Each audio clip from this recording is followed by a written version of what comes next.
This is MTG Burgeoning, and in this video we are going to update and upgrade our Myra the Magnificent EDH deck.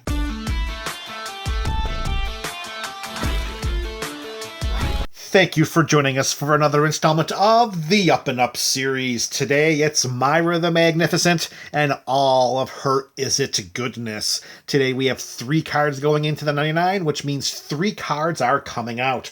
But before we start swapping cards back and forth, let me remind you that in the description of this video, you'll find links to this build's deck tech, deck list, and video primer series. All right, Myra, let's go. We got card number 1 going in, and that card is Press the Enemy. Here we have an instant for 2 and 2 blue mana. We return target spell or non-land permanent an opponent controls to its owner's hand. We may cast an instant or sorcery spell with equal or lesser mana value from our hand without paying its mana cost. So most likely, because of how we have this Myra deck built, we're going to get Press the Enemy onto one of our attractions, so it's going to be very, very difficult for us to return target spell to an opponent that opponent controls to their hand.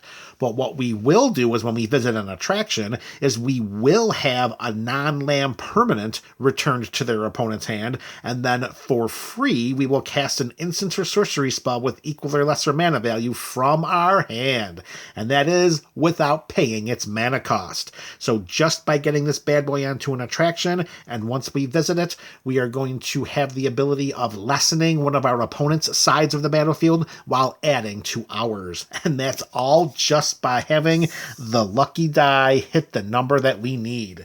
All right, so with Press the Enemy going into the 99, and we're oh so looking forward to that getting put onto an attraction, it is going to replace Inevitable Betrayal.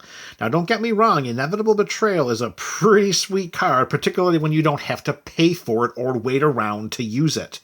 This has the Suspend mechanic 3, we pay it for 1 and 2 blue, and then it just gains Suspend. However, when it gets imprinted onto one of our attractions, we don't have to worry about paying any of the mana, of course. We just have to visit that attraction, and then we get to search target opponent's library for a creature card and put that card onto the battlefield under our control. Sounds super sweet, doesn't it?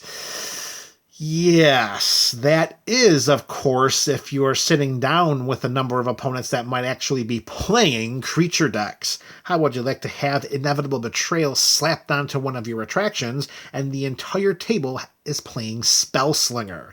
Yes, that's a real thing in the meta group, in the play group, and we need to atone for that.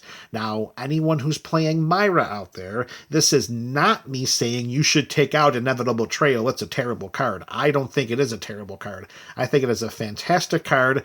I just think it is metagame specific. So if you are sitting down constantly, night after night, week after week, and you're playing against tribal deck here and tribal deck there, yes, keep Inevitable Betrayal in your Myra deck.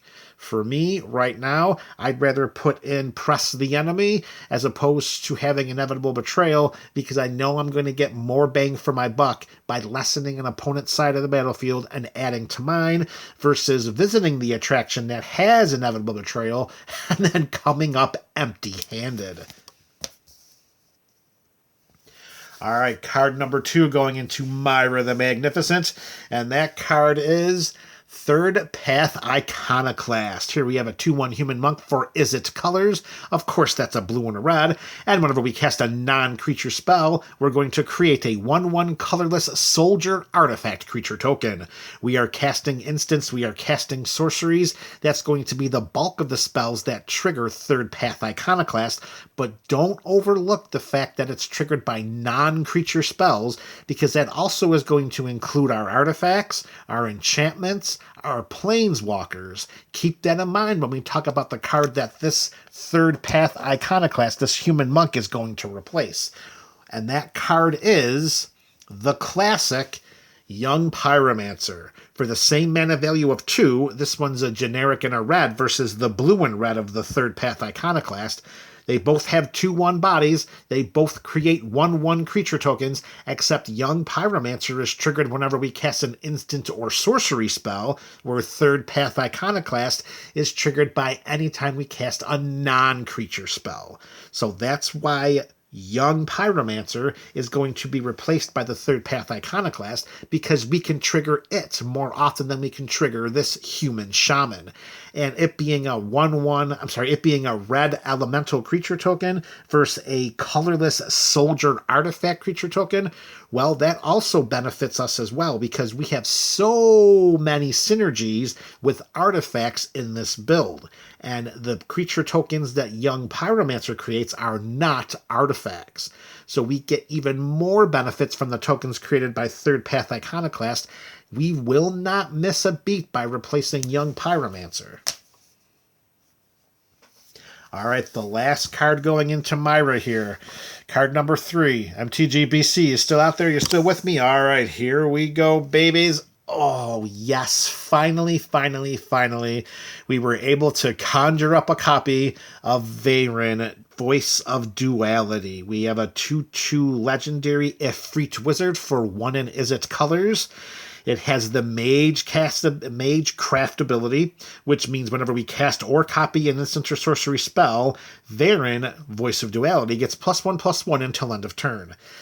That does not excite us as much as the following block of text does. If us casting or copying an instant or sorcery spell causes a triggered ability of a permanent we control to trigger, that ability triggers an additional time.